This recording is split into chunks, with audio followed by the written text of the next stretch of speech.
Boker Tov, quand Yaakov Avinu a rencontré son fils Yosef, il a dit une phrase très difficile. Il a dit, alors dans le chat, maintenant je peux mourir. Maintenant que je t'ai vu, je peux mourir tranquillement. Dis, maintenant je vais vivre. Pourquoi tu dis maintenant je peux mourir? Rachid nous dit que Yaakov Avinu a dit, jusqu'à présent, je pensais que j'étais mort dans ce monde et dans le monde futur. Parce que j'ai perdu un de mes enfants dans ma vie.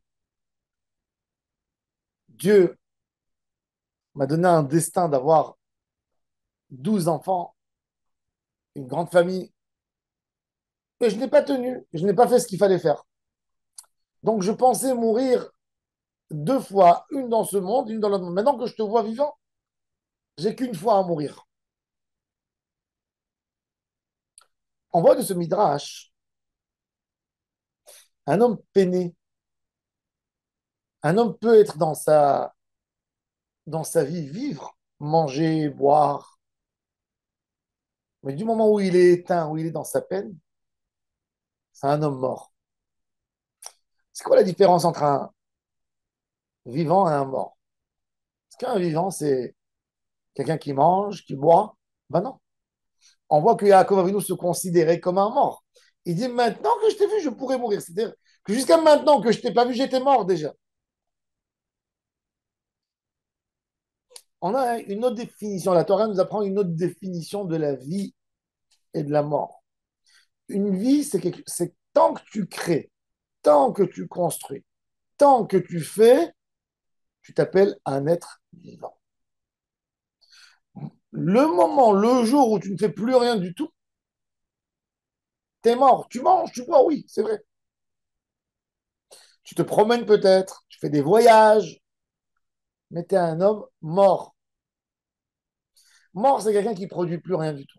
C'est pour ça que, par exemple, une source d'eau, euh, elle s'appelle dans la Torah Ma'ayan Maim Chaim. Chaim, ça veut dire elle est en train de jaillir, elle est en train de bouger.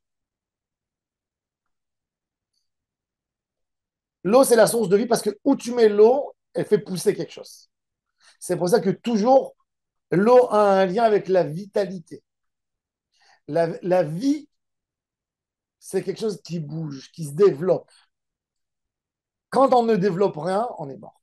Yaakov Avinu à son niveau, quand il a appris la mauvaise nouvelle, il avait 108 ans.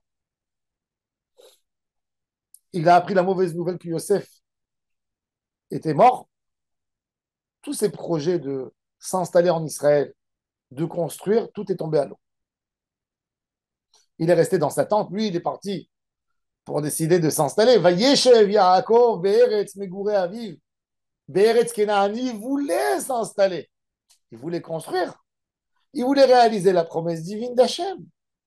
Hachem lui a dit, tu vois cette terre, je te la donnerai, tu iras, tu vas t'élargir, tu vas grandir. Yaakov, c'est la première occasion, avec 10 enfants, de s'installer, de construire des maisons à tout le monde, de commencer à faire un peuple, de se mettre dans une région, de la prendre, de s'occuper d'elle, de se développer et de faire le peuple. Et quand il a eu ce coup, cette mauvaise nouvelle de Yosef, tous les projets sont tombés à l'eau. Et c'est pour ça que Yaakov a dit à Yosef, ben maintenant, je pourrais mourir.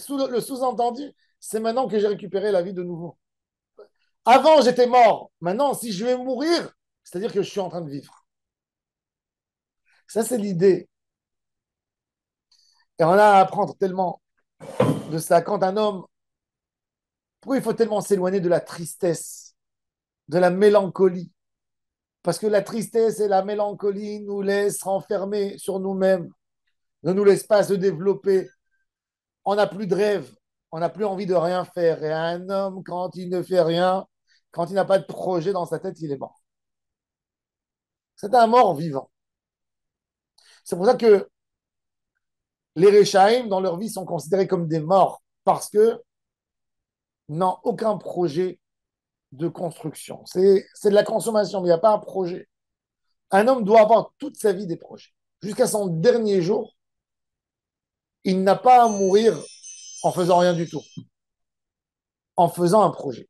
Toujours avoir quelque chose dans notre vie. C'est tellement important d'avoir une raison pour laquelle il faut se lever le lendemain matin.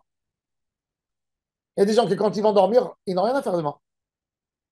Il n'y a pas une raison pour laquelle tu sens que tu as besoin de te lever de ton lit. Il n'y a pas une obligation. Il n'y a pas quelque chose qui t'amène vers quelque chose. Et Yaakov Avinu appelle ça pire que la mort. Parce que la mort, normal, c'est un passage d'un monde. Mais là, c'est quelqu'un qui est en train d'agoniser. Il y a un homme qui agonise une demi-heure, une heure, une journée, 2 jours pour se préparer au passage dans l'autre monde. Mais un homme qui n'a pas de projet dans sa vie, il agonise. C'est une mort très lente. Une mort, une mort qui s'étale sur 20 ans, sur 30 ans des fois plus que ça encore. Que la Gemara dit Rechaim, Bechayim, Kouim, Etim. Et c'est ce qu'il a dit à Yaakov Avinu, il dit la Shrina, elle a fait que je peux te retrouver. Ben maintenant, ça sera plus facile de mourir. Parce que de mourir lentement, c'est la chose la plus dure.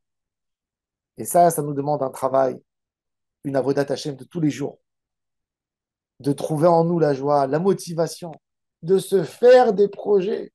Ben, si tu n'as pas un projet, fais-toi un projet.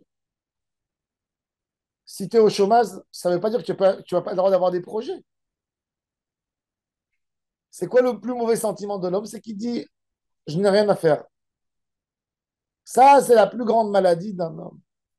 Quand un homme se fait des projets, il vit. Alors qu'Akadosh Baruch Hu nous aide à se coller dans la vie. Amen. Kenny Yiratza.